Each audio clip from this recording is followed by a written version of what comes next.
On my birthday, Jerry left me alone in the hospital with a high fever because he had an emergency to attend to, but that night, her first love posted a photo of the two of them holding a giant cake. The caption read, "People who truly love you will always come to celebrate your birthday, no matter how important their other plans are." No one liked the post.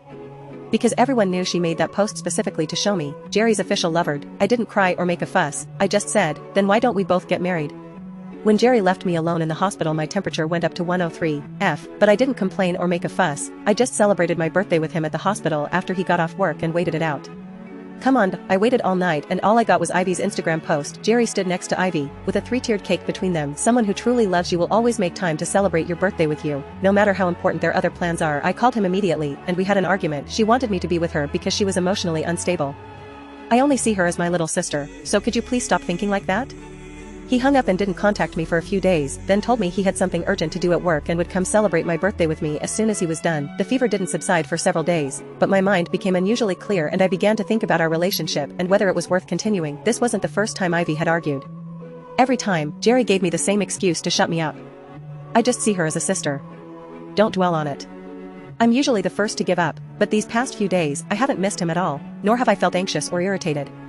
I've been sleeping more soundly than usual, perhaps because I was not inclined to reconcile. Jerry called me first this time. "I'll pick you up from the hospital this afternoon. Don't worry, I'll take a taxi home." It was the first time Jerry had taken the initiative to try to make peace, but I didn't accept the invitation, didn't look at my phone, and just lay in the hospital bed trying to get back to sleep. I behaved obediently, packed my things and took a taxi home alone. Jerry has not returned yet as usual. I didn't ask her where she was or remind her to come home. I just cooked, ate, took a shower and went to bed. Since I had no one to worry about, I slept peacefully and had sweet dreams. Early the next morning, I heard the keypad lock and Jerry opened my bedroom door. "Susie? 1. Are you back?" I didn't greet him happily as usual, but simply rolled over and went back to sleep. He was still standing in front of the door. "Ivy had another seizure yesterday. I was a little late because I was afraid something would happen to her. I'm really sorry." My tone was even. Jerry tried to explain. "I know you're upset, but Ivy really needs someone for her." I laughed and looked at him. "Are you angry? Why are you angry? Isn't it normal for a brother to take care of his sister?" Jerry was silent for a moment. "Susie, I know I've been lazy lately, get some sleep," I interrupted. "I need some rest too." Jerry was getting angry for no reason. I've never been so cold to him before. When I woke up, the table was full of breakfast food.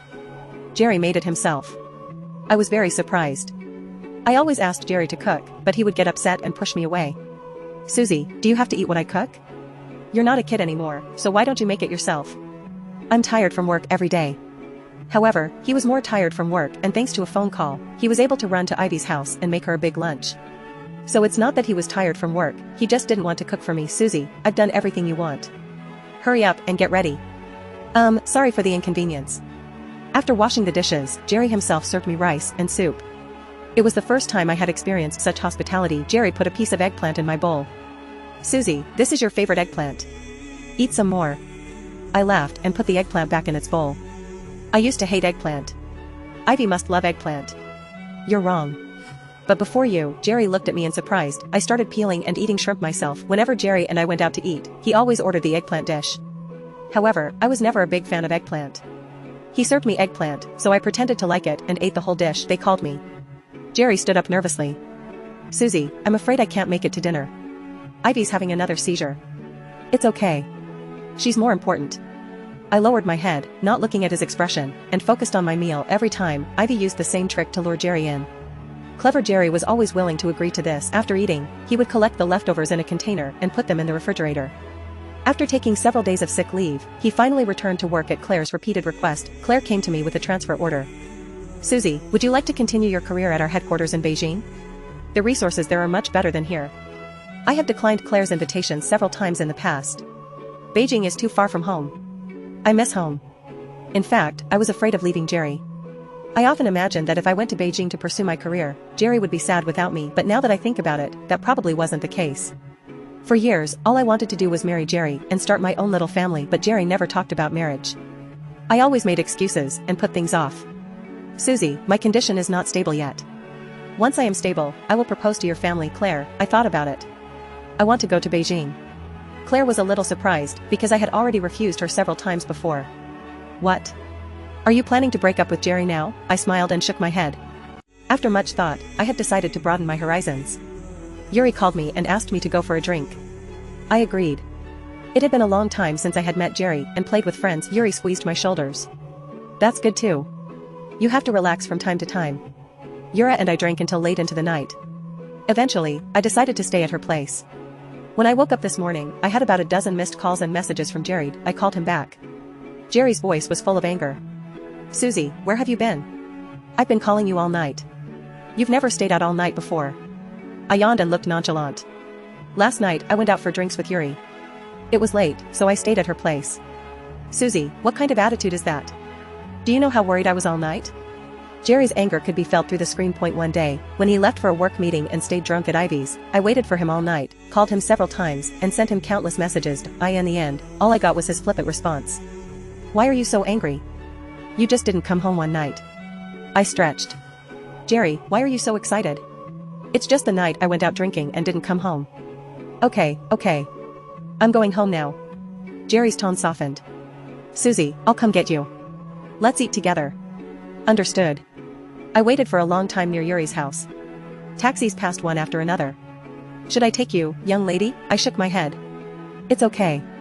Someone will come get you. It was about a 15-minute drive from my house to Yuri's, but I waited over 30 minutes before I finally saw Jerry's car. A familiar man was sitting in the passenger seat. The window opened and Ivy poked her head out. Susie, I'm sitting in the front seat. You don't mind, do you? I quickly climbed into the back seat. Of course not. There was a power outage at Ivy's, and since 3 people eat as much as 2 people, I thought Ivy would come too, Jerry said, looking at me in the rearview mirror. I shrugged indifferently.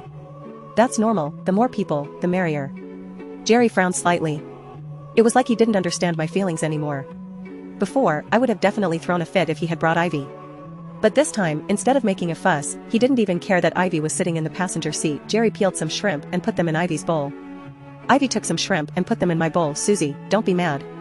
Jerry is that kind of person. He always puts me first. I smiled weakly. Why should I be angry? You two have a very good brotherhood. When Jerry saw this, he also clumsily put some shrimp in my bowl, but I didn't eat them. The waitress looked at Ivy longingly as she brought out the last dishes. Wow girl, you are so lucky. Your boyfriend is so attentive to you. Jerry frowned, a little dissatisfied, but Ivy seemed very happy. Susie, you're not mad, are you? Ivy was clearly trying to make me angry, but I didn't take the bait. Why am I angry? You two look so beautiful next to each other. I smiled widely, as if it didn't matter to me, and just focused on my meal. It's a shame. If I hadn't gotten sick, Jerry and I would have. Ivy looked sorry. Jerry interrupted her. Ivy. Be careful what you say. When Ivy saw Jerry's cold face as he put down his chopsticks, a pitiful expression appeared on her face. Sorry, I shouldn't have interrupted. I'm leaving now. She covered her face and cried. Jerry seemed to think it was too hard. He gave me a worried look. Go get her and watch her. I don't want anything to happen to her, I said aggressively. Jerry quickly got up and left, saying, I'm going to go see. I'll come back and take you home. Sorry for the inconvenience. I continued eating. It would be a shame to waste such a large table of food.